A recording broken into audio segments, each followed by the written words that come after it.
আজি নতুনকৈ এটা আচাৰ বনাবলৈ লৈছোঁ। গাজৰ, মূলা, জলকীয়া, আদা এইখিনি সকলোখিনি মই ভালকৈ ধুই মেলি এনেকৈ পিহনাত গাজৰখিনি পিহি লৈছোঁ।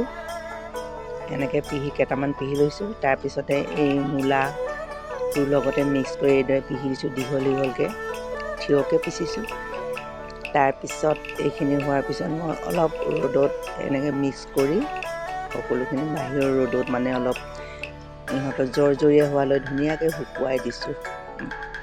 ভালদৰে এনেদৰে মেলি দিব লাগে ৰ'দত। তাৰপিছত এইখিনি ইমান কষ্ট নাই, আজি বনালে কালিয়ে খাব পাৰি। সেইখিনি গোটেইখিনি এটা শুকোৱাৰ পিছত মই এইখিনি এটা বাচনত এইদৰে লৈ লৈছোঁ। লৈ ইয়াতে আদা, জলকীয়া কাটি থৈছোঁ, এইখিনি দি লগতে এয়া সৰু সৰুকৈ আদাবোৰ কাটি থৈছোঁ। এইখিনি পিহনাত পিহা নাই কিন্তু।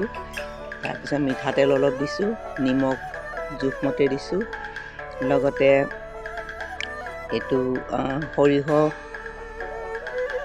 মই মানে ভিনেগাৰত ভিজাই থৈ পিহি দিছিলোঁ, সেইখিনি মিক্স দিম দেখুৱাই আছোঁ।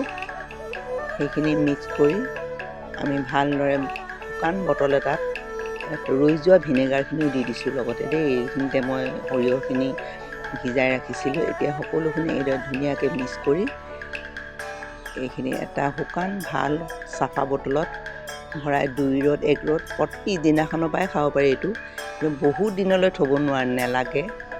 এনেকৈ খাবচোন কিমান ভাল লাগে।